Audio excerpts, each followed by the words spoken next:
problem at all. Thank you for that. Mr. Slyan first. Premier Lotteries Ireland, they have the licence, isn't that right? That's right. And it's a 20-year licence. That's right. And are they made up of Ontario Teachers Union Plan, owner of the Camelot Group, on post and on post pension funds? Yep. Yeah. And it's a 20-year agreement, so they would have paid an amount and now they have to make a return, isn't that it? Yeah. Yeah, so essentially they're in the business of turning a profit. Yeah, I would say so. Yeah, and your job is to regulate. Yeah. Yeah, and you say in your opening speech that the functions of the regulator under the Act are two, and there's 5 of them. I just want to deal with number 4 if I can. To consider for approval certain matters relating to the National Lottery, including schemes for National Lottery games. Yeah. So I suppose our job here today is to test whether or not there is sufficient regulation. From what I've heard so far, I have my own view. But I have a number of questions to put to you, and obviously it's my job to test whether or not we have sufficient regulation. Can you explain to me first what number 4 means in practice, and when it says that you have to consider for approval certain matters, including schemes, when you are looking to approve certain schemes, what is it that you have to have an eye to? So I consider any proposals on the basis of my objectives that are set out in the legislation. So they include probity, the protection of participants, sustainability, and returns to good causes. Protection of participants is one of them. And also have regard to advertising, promotion and reputation. Okay, so we'll deal with the protection of participants, and we'll just walk you through some of the product services that that are offered by the company at the moment. Is it true that in August 2015 there was 2 extra balls added to the drum? Isn't that correct? To That's right. The actual lottery, yeah.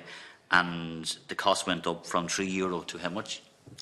From €3 to €4 for the lottery. Yeah. So in other words, it's more expensive but less of a chance of winning. Would that be fair enough? Yes, but the same percentage was provided. But it's either more expensive. It's more expensive and less of a chance of winning. Well, less chance of winning the top prize. There were So smaller prizes. Would you consider that to be acting in the best interest of the user? It was a lottery. It was changed to another prize structure. The same amount continued to be paid out in prizes. The same percentage continued to be paid out in prizes. And I understand that, but the question I put to you, and you've answered the question already, you've accepted that it's more expensive and there's less chance of winning. That's right. And you're the regulator. So what I'm putting to you is that if that is the case, then have you done your job in relation to protecting the consumer here? If it's more expensive and there's less chance of winning, and that's just the first product, so let's deal with that one first. Are you satisfied you've done your job here in that regard, in that change? I am, yes. You are. Okay, well, we'll move on. There was a new lot of scratch cards, so again there was confusion over whether there's 19, 20 or 21. My information is that there is 20, and that's what they call a product range. What are the amounts that these scratch cards cost? So can you talk us through the minimum up to the maximum?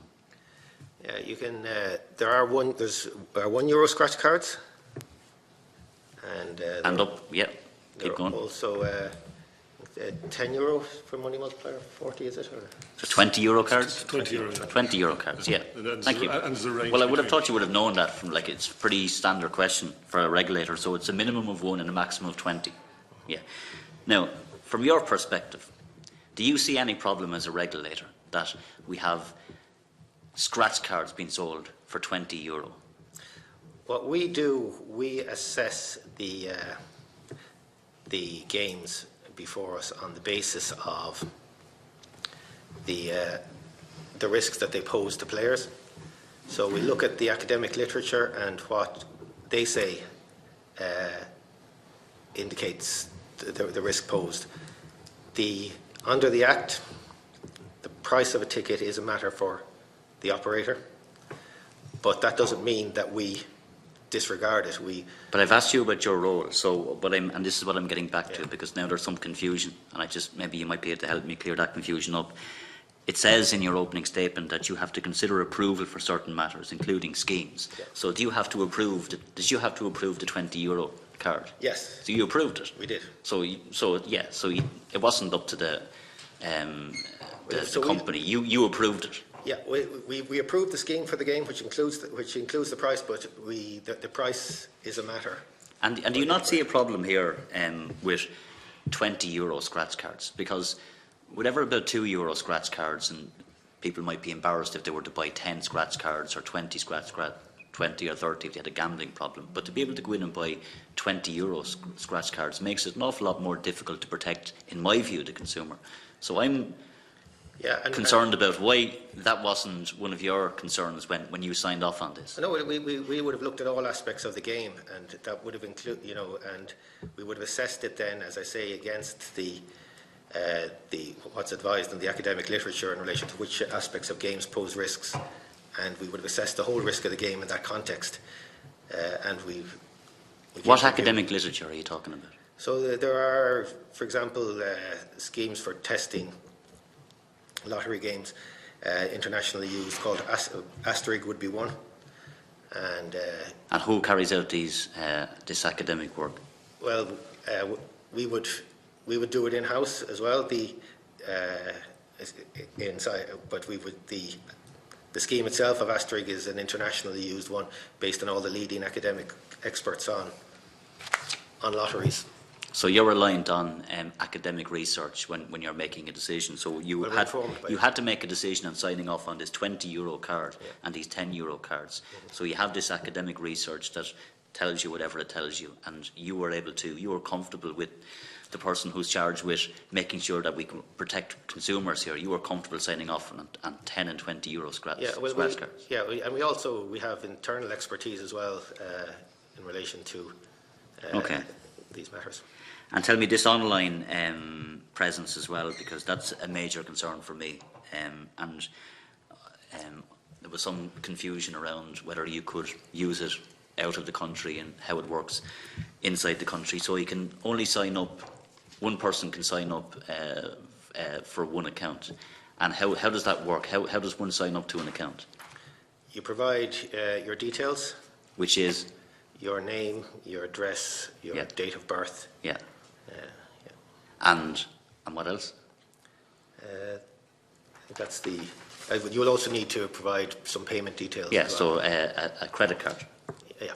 Yeah. Is it possible to put in a slightly different address with a different credit card and have two accounts?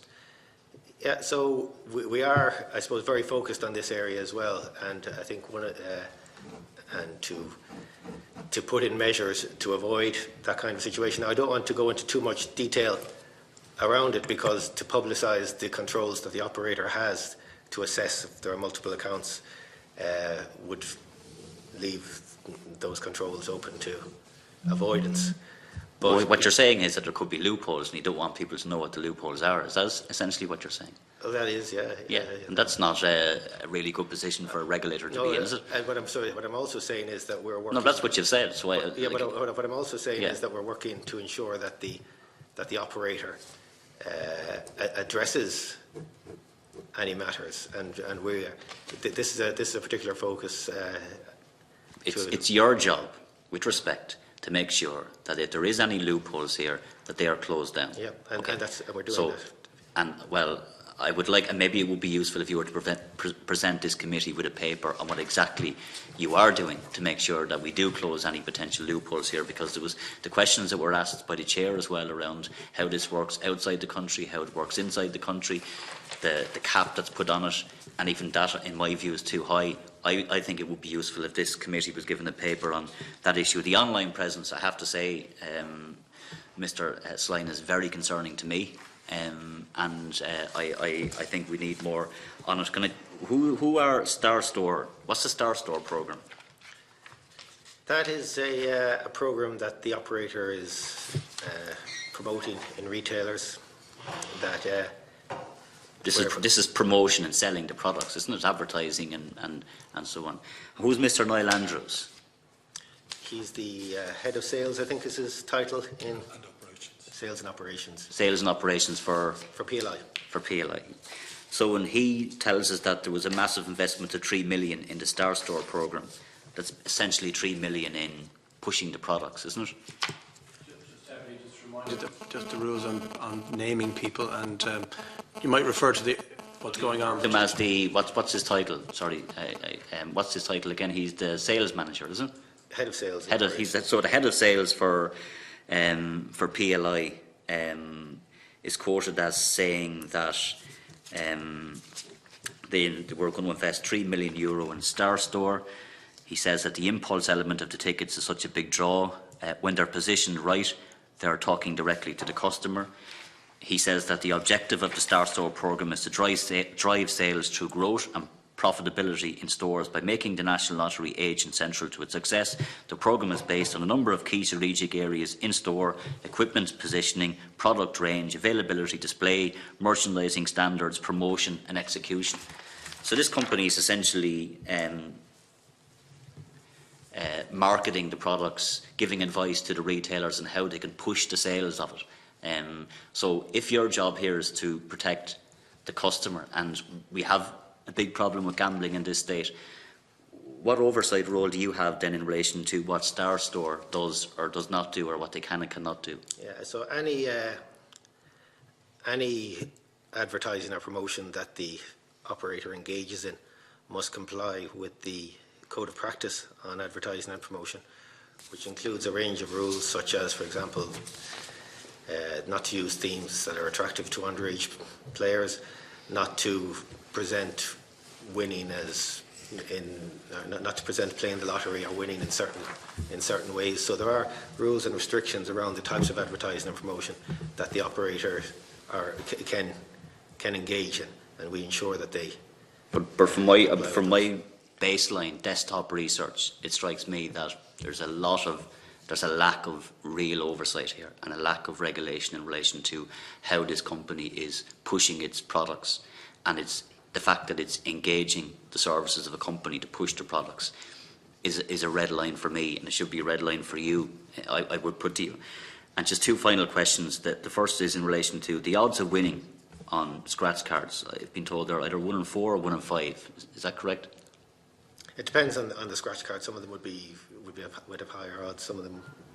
Well, what's the average scratch card? Would it be €2? Yeah, no, so that would be a good. 1 in 4, but that also would include if you buy a €2 card and you win €2, would be considered a win.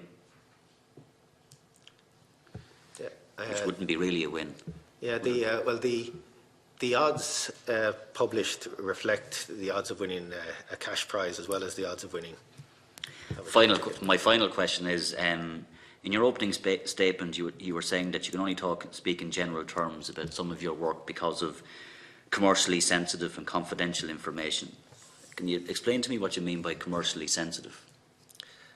I suppose the definition that we would use, but from your work, from our perspective, that we would use, is information that could potentially have a negative, if released in the public domain, could have a negative impact on the commercials of the.